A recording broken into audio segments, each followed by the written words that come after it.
અરે, એના માટે મૂર્તિઓ જન્મી ચૂક્યો હશે કે જન્મવાનો બાકી હશે? ચિંતાવાળાને ત્યાં લક્ષ્મી ના ટકે. ચિંતાથી અંતરાય કર્મ બંધાય. ચિંતા કોને કહેવાય? વિચાર કરવાનો વાંધો નથી, પણ વિચારો વમળે ચડે એટલે ચિંતા શરૂ થાય. વિચારોનો આમળો થવા માંડે એટલે ત્યાં બંધ કરી દેવું. ખરેખર કર્તા કોણ છે એ નહીં સમજાવાથી ચિંતા થાય છે. કર્તા સાયન્ટિફિક સર્કમસ્ટેન્શિયલ એવિડન્સ છે. વિશ્વમાં કોઈ સ્વતંત્ર કર્તા છે જ નહીં, નિમિત્ત માત્ર છે. ચિંતા કાયમની ક્યારે જાય? કર્તાપણું છૂટે ત્યારે. કર્તાપણું છૂટે ક્યારે?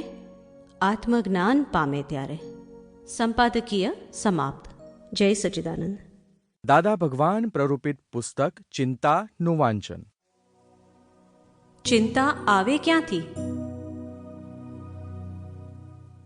ચિંતા કોઈ દાડો કરેલી ખરી?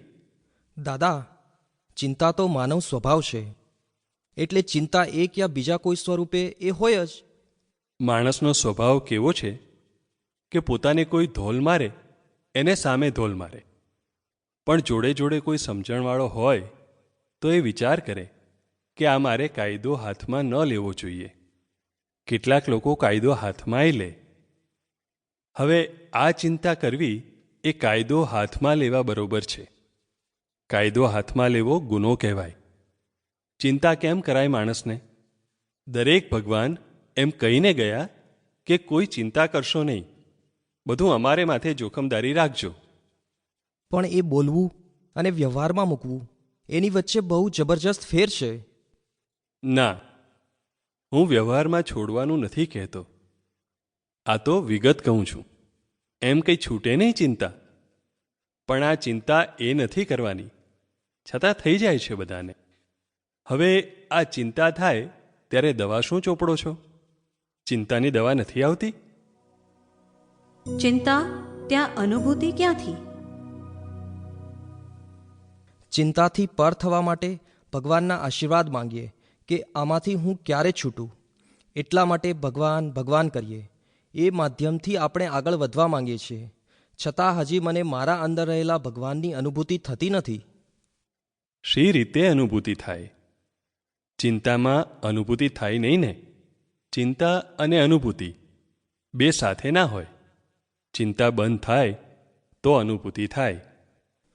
દાદા, ચિંતા કેવી રીતે મટે? અહીં સત્સંગમાં રહેવાથી. સત્સંગમાં કોઈ દાડો આવ્યા છો? બીજે સત્સંગમાં જાઉં છું. સત્સંગમાં જવાથી જો ચિંતા બંધ ના થતી હોય તો એ સત્સંગ છોડી દેવો જોઈએ. બાકી સત્સંગમાં જવાથી ચિંતા બંધ થવી જ જોઈએ. ત્યાં બેસીએ એટલી વાર શાંતિ રહે. ના, એને કંઈ શાંતિ ના કહેવાય. એમાં શાંતિ નથી. આવી શાંતિ તો આપણે ગપ્પા સાંભળીએ તોય શાંતિ થાય. સાચી શાંતિ તો કાયમ રહેવી જોઈએ, ખસવી જ ના જોઈએ. એટલે ચિંતા થાય એ સત્સંગમાં જવાય જ કેમ કરીને? સત્સંગવાળાને કહી દેવાનું કે ભાઈ, અમને ચિંતા થાય છે, માટે હવે અમે અહીં આવવાના નથી. નહીં તો તમે કંઈક એવી દવા કરો કે ચિંતા ના થાય. દાદા, ઓફિસમાં જાઉં, ઘેર આવું તોય કશે મન ના લાગે. ઓફિસમાં તો આપણે નોકરી માટે જઈએ છીએ અને પગાર તો જોઈએ છે ને. ઘર સંસાર ચલાવવાનો છે એટલે ઘર છોડી નહીં દેવાનું, નોકરી છોડી નહીં દેવાની.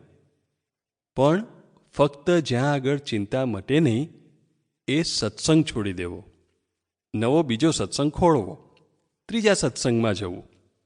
સત્સંગ બધા બહુ હોય છે, પણ સત્સંગથી ચિંતા જવી જોઈએ. બીજા કોઈ સત્સંગમાં ગયેલા નહીં? પણ અમને એવું કહેવામાં આવે છે કે ભગવાન તમારી અંદર જ છે, તમને શાંતિ અંદરથી જ મળશે, બહાર ભટકવાનું બંધ કરી દો. હા, બરાબર છે. પણ એ અંદર જે ભગવાન બિરાજેલા છે એનો અનુભવ જરાય પણ નથી થતો. ચિંતામાં અનુભવ ના થાય. ચિંતા હોય તો અનુભવ થયો હોય તે જતો રહે. ચિંતા તો એક જાતનો અહંકાર કહેવાય છે. ભગવાન કહે છે કે તું અહંકાર કરે છે તો અમારી જોડેથી જતો રહે. જેને આ હું ચલાવું છું